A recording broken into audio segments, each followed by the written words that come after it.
बेटी बचाओ, बेटी को आगे बढ़ाओ। लेकिन आज न केवल उत्तर प्रदेश में बल्कि पूरे भारतवर्ष के अंदर जहां जहां भारतीय जनता पार्टी की सरकारें हैं, जिन जिन राज्यों में ये लोग सत्ता में काबिज हैं, वहां बेटियां बचाना तो दूर की बात है, बेटियों को पढ़ाना नामुमकिन है। कैसे बेटियों को सुरक्षित रखा जाए? जब किसी दलित के, गरीब के घर में बेटी पैदा होती है, वो इस बात को लेकर के चिंता करता है कि मैं अपनी बेटी को कैसे बड़ा करूंगा, कैसे पढ़ाऊंगा, कैसे आगे बढ़ाऊंगा। अगर किसी गरीब की बेटी स्कूल कॉलेज में पढ़ने जाती है तो माँ बाप को इस बात को लेकर के चिंता सताती है कि पता नहीं शाम को मेरी बेटी किन हालात में मुझे मिलेगी। आज उत्तर प्रदेश में जिस तरह से बहन बेटियों के साथ दुर्गंधगी की जा रही है, जिस तरह से आपसे 40 किलोमीटर दूर हाथरस के अंदर एक गरीब वाल्मीकि की बेटी को सरेआम 4 लोग उठा करके ले गए। पहले उसके साथ बलात्कार किया, फिर उसके हाथ पैर तोड़ करके जीभ काट करके उसको फेंक दिया गया। और जब उस गरीब परिवार के आंसू पूछने के लिए अलग अलग राजनीतिक दलों के लोग उनके परिवार को सांत्वना देने के लिए उनके पास जा रहे थे, जहां सरकार की जिम्मेवारी बनती थी कि उन दरिंदों को पकड़ करके फांसी पे लटकाने का काम करते, ताकि आगे से कोई इस तरह की हरकत कर ना सके। साथियों, बजाय उन अपराधियों को सजा दिलाने के, उन अपराधियों को फांसी पे तोड़ने के, उनको संरक्षण देने का काम किया। और जो राजनीतिक घरानों के लोग, जो राजनीतिक पार्टियों से जुड़े हुए लोग तो उस गरीब माँ बाप को जाकर के सांत्वना देना चाहते थे, किस तरह से पुलिस लगा करके जहां उनको रोकने का काम किया, वहीं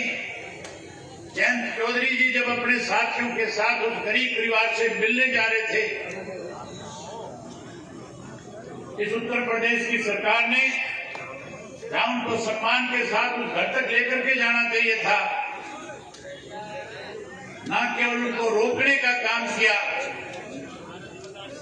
बल्कि साथियों उन पर लाठियां बरसा करके उत्तर प्रदेश की सरकार ने कहीं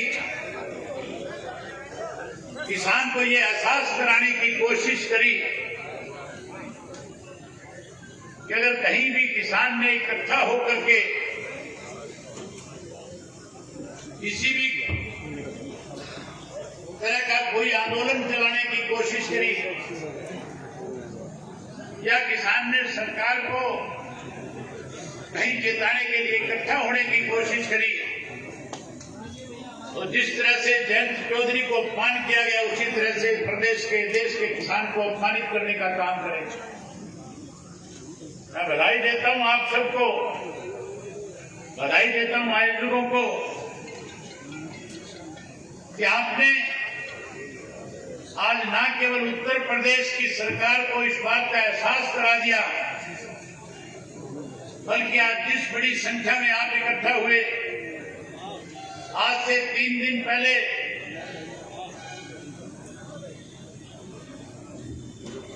मुजफ्फरनगर में जैसे लाखों की संख्या में किसान आए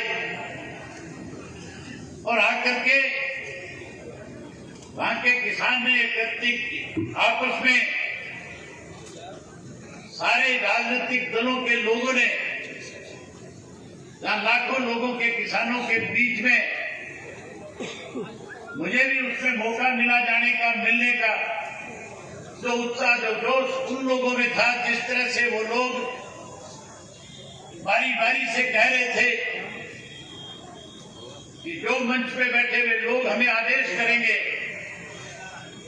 हम न केवल उस आदेश की पालना करेंगे बल्कि कहीं उससे भी आगे बढ़ करके इस प्रदेश की सरकार को सत्ता से निकालने के लिए बड़ी लड़ाई और आंदोलन चलाने का काम करेंगे। आज साथियों वो लाठी जयंत चौधरी की पीठ पे नहीं लगी। जयंत चौधरी कोई केवल और केवल लोकसभा का रहा सांसद नहीं। जयंत चौधरी कोई पूर्व में रहा विधायक नहीं। जयंत चौधरी का उस घर परिवार में जन्म हुआ है जिन्होंने न केवल इस देश की आजादी की लड़ाई लड़ी बल्कि देश के किसान को अपने पैरों पे कैसा खड़े हो सके उसके लिए इस देश और प्रदेश में ऐसे कानून बनाए जिससे किसान की आवाज को आज केंद्र और प्रदेश की सरकारों को सुनने पे मजबूर होना पड़ रहा है। जयंत चौधरी उस शख्स के पोते हैं जो इस देश के प्रधानमंत्री के पद तक गए। चौधरी चरण सिंह वो शख्सियत थे जिन्होंने न केवल उत्तर प्रदेश के किसान को संचित करने का काम किया था बल्कि कश्मीर से लेकर के कन्याकुमारी तक के किसान को, जो मेरे से पहले जैसे जगदीप बराड़ जी कह रहे थे कि पगड़ी बांधने वाला कोई भी शख्स है, जब वो अपनी पगड़ी समेटता है, जब वो अपनी पगड़ी बांधता है, हर बुजुर्ग को पगड़ी बांधते दफा दो आदमियों के नाम उसकी जबान के ऊपर खड़े हो जाते हैं। कहते हैं कि चौधरी चरण सिंह अगर हमारे देश के अंदर पैदा ना होते तो आज ग्रामीण का जो मंत्रालय इस देश में बढ़ाया गया, गांव के लोगों के बीच में केंद्र का 50% पैसा खर्च करने का जो काम आज हो रहा है, शायद वो पैसा गांव की बजाय शहर में खर्च होता, गांव के लोगों की अनदेखी होती। दूसरा नाम चौधरी देवीलाल का आता है। जब किसान के ऊपर केंद्र की कांग्रेस की सरकार अत्याचार कर रही थी, चौधरी चरण सिंह के नेतृत्व में चौधरी प्रकाश सिंह, चौधरी देवीलाल जी ने और सरदार प्रकाश सिंह बादल ने किसान की लड़ाई लड़ करके किसान को सम्मान देने का काम किया था। साथियों, मुझे वो दिन आज भी याद है जब इस देश के अंदर मोरारजी भाई देसाई देश के प्रधानमंत्री बने। इमरजेंसी के बाद जब जनता पार्टी सत्ता में आई थी, चौधरी चरण सिंह उस मंत्रालय में, उस सरकार में मंत्री थे और चौधरी चरण सिंह ने कैबिनेट के अंदर जब किसान को लेकर के उस वक्त की जनता पार्टी की सरकार किसान की अनदेखी करना चाह रही थी, उन्होंने जब उसका विरोध किया तो मोरारजी भाई देसाई की सरकार ने रात को बिना किसी नोटिस, बिना बताए उन्हें बर्खास्त करने का काम किया था। जब चौधरी चरण सिंह को मंत्रिमंडल से बर्खास्त कर दिया, उस वक्त में हरियाणा में चौधरी देवीलाल मुख्यमंत्री थे,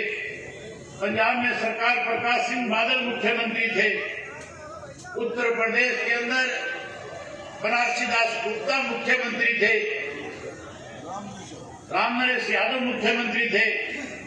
और इसी तरह से बीजू पटनायक उड़ीसा के मुख्यमंत्री थे, बिहार के कर्पूरी ठाकुर मुख्यमंत्री हुआ करते थे। चौधरी देवीलाल को जब इस बात का सवेरे पता चला कि चौधरी चरण सिंह को मंत्रिमंडल से बर्खास्त कर दिया, वो चंडीगढ़ से चल करके चौधरी चरण सिंह के घर सीधे गए और वहां जाकर के चौधरी चरण सिंह से उन्होंने कहा कि चौधरी साहब, मंत्रिमंडल से केवल आपको बर्खास्त नहीं किया बल्कि आज पूरे देश के किसान को इस जनता पार्टी की सरकार ने बर्खास्त करने का काम किया है। हम इस अपमान का बदला लेंगे और इस सरकार को मजबूर कर देंगे कि फिर से किसान का सम्मान इस देश पे हो, इसके लिए आपको इस पद से भी बड़े पद पे बैठाने का काम करेंगे। और साथियों वही हुआ 9 अगस्त को दिल्ली के बोट क्लब के ऊपर जिस तरह से आज आप किसान के अस्तित्व की लड़ाई जो लिखा हुआ है, जो हमारा भविष्य, इसके लिए लड़ रहे हो, उस वक्त भी किसान का अपमान का बदला लेने के नाम के ऊपर पूरे देश के किसान से कहा था कि जो दिल्ली हमारी वजह से चलती है, जिस दिल्ली की पार्लियामेंट में हमारे वोट की ताकत की वजह से लोग मेंबर पार्लियामेंट और मंत्री के पदों तक पहुंचते हैं, हम उस दिल्ली में अपना अपमान कोई करे उसको सहन नहीं करेंगे। इसलिए उन्होंने कहा कि आप सब दिल्ली आना। और साथियों, दिल्ली में उस दिन इतनी बड़ी भीड़ किसान की हुई थी, आज तक भी दुनिया के किसी देश के अंदर उतनी बड़ी संख्या में लोग इकट्ठे नहीं हुए। और जब लाखों की संख्या में लोग वोट क्लब पे पहुंच गए, जिन लोगों ने चौधरी चरण सिंह को अपमानित करने का काम किया, उन्हीं लोगों ने चौधरी चरण सिंह से माफी मांग करके फिर से उप प्रधानमंत्री के पद की शपथ दिला करके उनका सम्मान करने का काम किया। उसी दौरान जब चौधरी देवीलाल उस रैली के लिए हरियाणा प्रदेश के अलग अलग जिलों में जा रहे थे, हमारे देश के प्रधानमंत्री उस वक्त के मोरारजी देसाई ने चौधरी देवीलाल को बुला करके कहा कि चौधरी देवीलाल, आप इस रैली में नहीं जाओगे, आप किसानों को हरियाणा से दिल्ली में नहीं आने दोगे। चौधरी देवीलाल ने एक ही बात कही कि मैं किसान के घर में पैदा हुआ हूं, अगर कोई किसान का अपमान करे, मुख्यमंत्री का पद तो बहुत छोटा है, अगर देश के प्रधानमंत्री का पद भी मुझे त्यागना पड़े तो मैं उस किसान की लड़ाई के लिए खुद को भी त्यागने का काम करूंगा। साथियों, आज फिर उसी तरह का समय है कि जिस तरह से चौधरी चरण सिंह को अपमानित करने का काम केंद्र की सरकार ने किया था, आज उत्तर प्रदेश की सरकार ने जयंत चौधरी की पीठ पे लाठियां मार करके न केवल यूपी के किसान का अपमान किया, बल्कि पूरे देश के किसान का अपमान करने का काम किया है। आपके पास समय है इस सरकार को उखाड़ने का, आपके पास समय है इस लाठी का बदला लेने का। आज साथियों, वो परिवार फिर से जो कभी आज से 40 वर्ष पहले इकट्ठे होकर के इस देश के किसान की लड़ाई को लड़ने का काम करते थे, आज उन परिवारों के लोग फिर इस मंच के ऊपर इकट्ठा हुए हैं। आज जहां मुलायम सिंह जी यादव, जिन्होंने समाजवाद को आगे बढ़ाते हुए हर गरीब आदमी के साथ न्याय हो सके, हर गरीब को अमीर के बराबरी का दर्जा मिल सके, जिस तरह से उन्होंने अपने मुख्यमंत्रित्व काल में जो फैसले प्रदेश के लोगों के लिए लिए थे, जहाँ शिक्षा, चिकित्सा और कृषि का प्रबंध करने का काम किया था, आज जो चौधरी देवीलाल और चौधरी चरण सिंह के साथ लगातार कंधे से कंधा मिला करके किसान की लड़ाई लड़ने का काम करते थे, आज उनके वंशज आपके बीच में बैठे हैं। आज ये भी आपकी लड़ाई लड़ने के लिए, आपकी ताकत को और मजबूत करने के लिए, आपका सहयोग और समर्थन करने के लिए आए हैं। वही सरदार प्रकाश सिंह बादल की पार्टी श्रोमणी अकाली दल से, जिन्होंने हमेशा किसान की लड़ाई लड़ी, आज उन्होंने भी अपनी पार्टी के एक वरिष्ठ साथी को, जो पूर्व में मेंबर पार्लियामेंट रहे, जिन्होंने 15 वर्ष तक लोकसभा के अंदर किसान की लड़ाई को लड़ने का काम किया, आज सरदार जगमीत सिंह बराड़ को आपके बीच में इसलिए भेजा है कि किसान का अपमान कोई करे, हम उसको सहन नहीं करेंगे। वो लड़ाई चाहे हमें पंजाब में लड़नी पड़े, चाहे हरियाणा में लड़नी पड़े, वो लड़ाई उत्तर प्रदेश और बिहार में जाकर के भी लड़नी पड़े, वो लड़ाई उड़ीसा और बंगाल में जाकर के भी लड़नी पड़े, तो इन परिवारों के लोग किसान के साथ खड़े होकर के न्याय कराने का काम करेंगे। मैं एक बार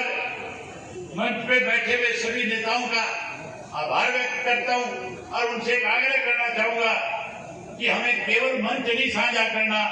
हमें कैसे किसान को बचाया जा सके, इसके लिए साथियों स्वार्थ की राजनीति छोड़ करके, स्वार्थ से ऊपर बढ़ करके इस किसान की लड़ाई को लड़ने के लिए हमें इकट्ठा होकर के इस देश के किसान को कैसे बचाया जा सके, उसके लिए उस किसान के बीच में जाकर के उस लड़ाई को आगे बढ़ाने का काम करना पड़ेगा। मैं आप हजारों की संख्या में आए हुए लोगों ने जिन्होंने मेरी बात सुनने का काम किया, बहुत सारी बातें आपके बीच में कहने की थी, लेकिन मजबूरी है,